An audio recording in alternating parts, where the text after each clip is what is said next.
All right, welcome back, everyone. Hopefully, you had a good discussion, breakout. Before we go into answer some questions and get your feedback of how to incorporate these non-quantitative factors, political, elections, instabilities, whatever, let me expand on the example I gave really quickly with Marmite, which is mainly British as opposed to the Vegemite, which is equally disgusting that they tend to like down in Australia. What happened is with Brexit, with Britain pulling out of the EU for all intents and purposes, some of the manufacturers, Unilever in this case, wanted to impose a 10% increase on the price of a lot of its products. And so this is, tea bags, Ben & Jerry's ice cream, bunch of washing powder, Persil, Lynx body spray, all these different things. And one of those items was Marmite. And so Tesco chose or threatened to pull it off the shelf, and they didn't want to sell it. And that was the big uproar. And it was because of this Brexit. The manufacturer wanted to recoup costs because they thought it'd be now more expensive coming into Great Britain and then have a price increase. And we know what that would do to demand. And that's how Tesco fought back. So that was a big Marmite panic. I think it's been solved now. Brits can still eat their disgusting yeast-based spread. So that all works out. All right, so. Great. So while people are posting the summary, maybe I should ask one of the questions that is posted earlier. Which IT solution are useful in real life to manage the supply chain database? So when you talk about a supply chain database, well, one thing, this will be answered in SC1x, but there isn't one database for supply chain management. You'll usually have a SKU master. You'll have something for transactions. You'll have an order table. You have all sorts of different tables that are managed generally in a large ERP. And they have most of the core data. And then each of your individual software solutions will tie into that same database. So your TMS, your transportation management system, will tie into that. Your warehouse management will tie into that. Your planning systems, everything we talked about or will talk about in SC2X, ties into that as well. So generally, the most common ones are SAP, Oracle, Connexus is one that's fast and rising, and there's other ones out there. Mm-hmm. One question, how many periods are appropriate for moving average? Is there any magic number? What do you think? 7. 7. 7. It depends on what you're trying to model. So demand over time, if you're looking at something like that, I tend to keep it in terms that make sense. So I've done models where I've had a moving average of 4 weeks, 12 weeks, something like that it makes sense to tie into a month or a quarter. Having a moving average of 19 weeks or 7 or 5, to me doesn't make sense if you're looking at seasonality over time. The reason why you might want to do 4 weeks is because you're capturing a month's worth of data.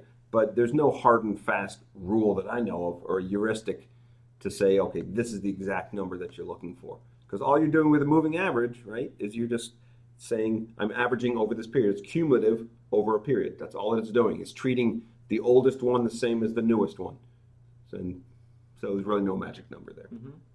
When I said you are going to use software, one asked which software. So I think people are still using Excel, SAS, or any statistical software that is out there. They have all forecasting toolbox, so they're doing great. And, So some of the tools that I've seen widely used for forecasting, econometric tools, SAS is massive. We had to use SAS for a bunch of little things, the online. SAS really made its name on forecasting, on econometric analysis. I used SAS on the mainframe back in the 80s when I was getting my master's degree. Do you ever use SAS when you had the big books? They used to come with these big, massive books you'd have to go through to understand the routines. Actually, we have a recitation in SAS for forecasting. Oh, good. Yeah, okay. So you can go and watch. But the other one is SPSS is very commonly used as well. So data and there are a lot of software you can use. But someone else asked about deseasonalizing. When I talked about getting rid of forecasts, they made the comment, is this the same thing as deseasonalizing or de-leveling? Exactly, de-promotionalizing. Exact same thing. You want to get down to the core data. Now, if your history is all promotions, that's fine. Just understand it's important to understand what is the promotion, because like the project we did with Procter and Gamble, there's different types of promotions. They mean different things. Sometimes it means having an advertisement on or putting product on the end cap, and that means on an aisle, it's the end part of the aisle. Usually pay extra for that. Sometimes a promotion is advertising in the newspaper. Sometimes it's a discount 2 for 1, or buy one get the second half price, or maybe you get a gift card. So you have all these different forms of promotions that marketing will dream up. What you have to do for forecasting is try to understand what is the core characteristic. And for the P&G example we had with diapers, it was the drop in price off the base price. We found that's what really drove it, when in fact what they were doing was offering a cash card. And so the retailer would say, if you bought whatever this 20 count box, you get a $5 cash card. We turned that into equivalent of a discount off the price. And so that's how we treated promotions. You can also just say, is it in a promotion period or not? We tried to tie it into and look at the impact of advertising, but we found that very hard, especially with the internet. There's a lot of aggregators of promotions out there, and we found it very hard to get a sense of that. But promotions are always fun. They're tricky. Okay, we got summaries of the discussion. Excellent. Yeah. So Ramon from room 2, one of our CTAs, said that some of the things discussed in the room were of how subjective non-quantitative data is, and some of the ways to handle it. Looking for similar events using a learning model or increasing prediction intervals to account for uncertainty. Yeah, it's tricky. So we're having this now with there's a lot of flux right now with the United States with President Trump and Mexico, and the question is that going to change things? A lot of what's consumed in the United States is produced in Mexico. They're our first or second largest trading partner, depending on how you count imports and exports with China. So they're a massive trading partner. As that friction gets higher, whether it slows things down at the border or if there is some kind of tax imposed or some kind of a trading tariff, then that would change things, right? And so those are easier to model actually, because then you can put a quantitative value on it. Yeah. Aritra from one of our CTA from room 3 says that it's better to that we don't model rare events into deterministic models. So, and it's better to use probabilistic models. Yeah, but all of our models are probabilistic, right?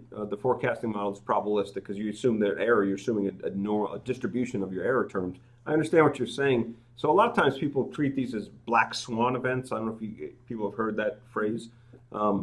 It used to be that in Britain they thought all swans are white. But then I believe it was in Australia someone discovered a black swan. And so when you say a black swan event, it's something that's pretty unpredictable and can have major implications. And so when some of these things, Brexit, a lot of people considered that a black swan event because, that'll never happen again. But we'll see with the elections coming up in the spring to see what the Netherlands and what France and Germany in the fall, what they do to the EU. So maybe these one-off events, maybe they're more of a canary in the coal mine and a precursor of things to come. So there's been a lot of, especially in the United States, no one saw President Trump being elected. It was not predicted. It's similar with Brexit. So these things are coming in from left field, I should say. So it's a hard thing to model that. So yes, you do probabilistic. And what some people do, and we talk about this in SC1x, the idea of scenario planning. And just a quick overview of it, what scenario planning does is for longer term, where you can't really forecast exactly for, say, 2, 5, 10, 20 years out, you develop a series of scenarios that are possible outcomes, but not probable, kind of extremes, and then you figure out what I would do to prepare for if this future happened, if that future happened, if that future happened. And so you have these series of actions you would take, and then you try to say, okay, what would I do that's common across all of those? What do I pay attention to see if the real world starts drifting in that direction? So it's a way of changing from prediction, which we are generally bad at as humans, to preparing. And so I talk about it later, and that's one thing to handle, and I think that's what the group team 3 was getting, or room 3 was getting at, is you can't predict it, so maybe prepare for these different ones. This is what Shell Oil is famous for doing before the oil crisis, and when OPEC was formed in the 70s. They had done a scenario planning event. What if the oil producing countries in the Middle East formed a cartel and stopped and reduced production? And so they were a little more prepared for it than some of their other companies. UPS is a wide user of scenario planning. In fact, this is how they, in the US, in the 15 years ago, if you wanted to go to a UPS, they're the main parcel delivery here in the United States, to find one of their facilities, you'd have to go to the edge of town because they'd have this, it was a distribution center. And so in the mid to late 90s, they had this 100-year centennial scenarios, they called it, because they were 100 years old, the company. And they realized at that time that the internet was getting more larger, and you'd have more deliveries to residences. And they realized they did not have a commercial or retail face. And so they bought a company called Mailbox, etc., that gave them instant location across the United States. And so that worked really well, and it did something else. It forced their main competitor, FedEx, also a large parcel delivery here in the US, to buy Kinko's, which was a horrible acquisition because they were way overpriced, because Kinko's knew they were going to be acquired. And so by doing this scenario planning, they start saying, okay, you know what? The world is moving to this online stuff. Maybe we should prepare a little differently. So that's one thing that we can do. I know companies are doing this now for all this political instability. I just read that, was it Whirlpool is thinking of moving some of its production to have its manufacturing that's currently in Britain, only produced for Britain, and they're moving some of their other manufacturing to Poland to produce for the rest of Europe, where it used to be almost everything was in Britain. So maybe what this will do, this instability, we might move back to almost regional or country-based supply chains instead of the global ones. Yeah. Let me just read the Sure. last comment. That one way of quantifying the qualitative data is to use kind of the past history, like the effect of the past U.S. presidential election on capital markets. Yeah, you can look at that. I think the parallels people draw for this election are similar to Andrew Jackson, though, which was in the 1800s, where a very populist president comes in. So it's hard to find, it's not just a new president coming in, it's a very different direction that hasn't been there for a while. Great, so I think you're out of time, right? And if you want to... All right, any other last comments? No, that'll do it. All right. Yeah, so maybe just... All right, so thanks for coming. I'll let you close it out. Yeah, the next one is in 2 weeks. So thank you guys, and see you in 2 weeks.